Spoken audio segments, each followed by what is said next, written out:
जिला बारामूला के Tangmarg bar association के सदारती और नायब सदारती इंतखाबात आज मुनक़िद हुए, जिनमें वकील मागरे सदर मुंतखब हुए जबकि सैयद सलीम नायब सदर मुंतखब हुए। हलबरदारी की तकरीब में तमाम अराकीन बशमूल सीनियर और जूनियर वकला ने शिरकत की। तकरीब के दौरान एसोसिएशन ने अहम मुतालबात दोहराए, जिनमें मकामी अदालत को additional district and session court में तरक्की देने का मुतालबा शामिल है। अराकीन ने टंगमर्ग बार एसोसिएशन कम्प्लेक्स में वकला के चैम्बर्स की कमी पर भी रोशनी डाली और हाई कोर्ट से इस मसले के हल का मुतालबा किया। देखो, मैं खैर मकदम करता हूँ आप मीडिया फैटर्निटी का, जो यहाँ आके हमें हौसला अफजाई करी। तो इसके बाद मैं शुक्रगुजार हूँ अपने मेंबरान का, बार एसोसिएशन टंगमर्ग का, कि उन्होंने फिर से एक बार हम पे एतमाद करके हमें बतौर प्रेसिडेंट एंड वाइस प्रेसिडेंट मुंतखब किया। इसके साथ साथ मेरी ये डिमांड रहेगी आला हुकाम से, क्योंकि जो एग्जिस्टेंस हमारे कोर्ट की है वो that is of I think 1987।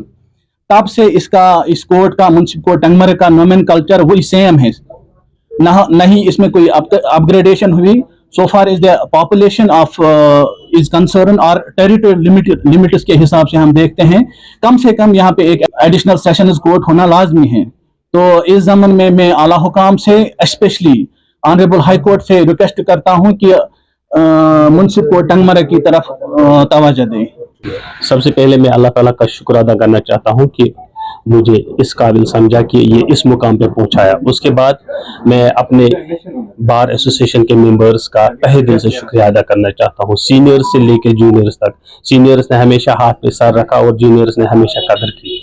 तो इस जज्बे के लिए मैं उनको सलाम करना चाहता हूं और शुक्रिया अदा करना चाहता हूं कि हमें एक बार फिर से मौका दिया कि हम इस इदारे की खिदमत करेंगे। जहाँ तक बार एसोसिएशन का ताल्लुक है, ये एक इंडिपेंडेंट ऑर्गेनाइजेशन होती है। और जहाँ तक आपने पूछा लोगों की जो तवक्कात है, बिल्कुल ये बात दुरुस्त है कि जब हर दरवाजा बंद होता है इंसान का तो आखिर पे वो बोलता है let us see in the court. तो ये कोर्ट हमेशा इम्पार्शल रहा और इंशाल्लाह आगे भी इम्पार्शल रहेगा।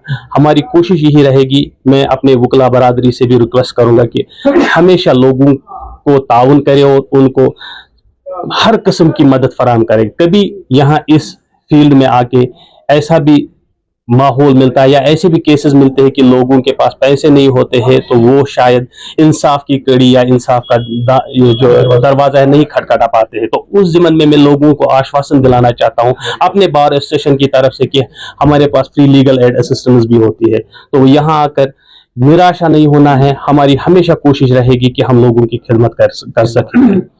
बार एसोसिएशन टंगमर्ग हर साल इलेक्शन मुनक्किद कर रहे हैं और ये जो आज प्रेसिडेंट और वाइस प्रेसिडेंट मुंतखब हुए हैं, ये आज तीसरी बार इनको ये मौका मिला है। हम इनसे और जो भी कंसर्न लोग हैं उनसे यही उम्मीद रखते हैं और ये डिमांड है बार एसोसिएशन टंगमर्ग की कि जो हमारा मुंसिप कोर्ट है इसको अपग्रेड किया जाए। इसको कम से कम एडिशनल डिस्ट्रिक्ट एंड सेशंस जज मिलना चाहिए, क्योंकि यहाँ जो टेरिटोरियल जुरिसडिक्शन है वो उसके लिए काफी है। जो उसका क्राइटेरिया होता है additional district and sessions court का, ये मीट आउट करता है उस क्राइटेरिया को। इसमें हर एक चीज है, इसका जुरिसडिक्शन भी है, पॉपुलेशन भी है और नंबर ऑफ केसेस भी है। उस सेशंस डिवीजन के जो केसेस होने चाहिए उसके लिए है, बिल्कुल सब चीजें यहाँ है। लेकिन कमी किस चीज की है? सेशंस कोर्ट की कमी है। और यहाँ के लोगों को गगलडारा से जाकर बारामूला जाना पड़ता है। अगर किसी का ट्रायल होगा या किसी का केस होगा बारामूला में, डिस्ट्रिक्ट कोर्ट के लायक अपील होती है, रिवीजन होती है, उनको वहां जाना पड़ता है। उनको तकरीबन 100 किलोमीटर का फैसला यहाँ से और आने जाने में 200 किलोमीटर का फैसला तय करना पड़ता है और उसके लिए किराया भी ज्यादा लगता है। जो गवर्नमेंट का है डोर टू डोर जस्टिस, हाँ, एट डोर स्टेप्स, वो स्लोगन यहाँ पूरा नहीं होता है, क्योंकि ये एक ज्यादती है। और हम ये कहेंगे कि it is not true that the government is providing justice to the door to door. It is not true because we are facing the tremendous problems at Tangmarg in reaching to Baramulla district sessions court. ये हमारी demand है कि इसको upgrade किया जाए। Problems हैं, हमारी chambers की प्रॉब्लम्स हैं, यहाँ एडवोकेट्स तकरीबन 60 एडवोकेट्स है प्रेजेंटली, लेकिन बैठने की जगह है 10 एडवोकेट्स के लिए, वो भी कम है। तो हमारी यही डिमांड रहेगी कि इसकी चैम्बर्स बनाए जाएं। और मेरी एक अहम नुकता यह है कि इसकी बिल्डिंग पुरानी है, बहुत पुरानी बिल्डिंग है। ये कोर्ट नए तर्ज पर बनना चाहिए, ये गवर्नमेंट से डिमांड है।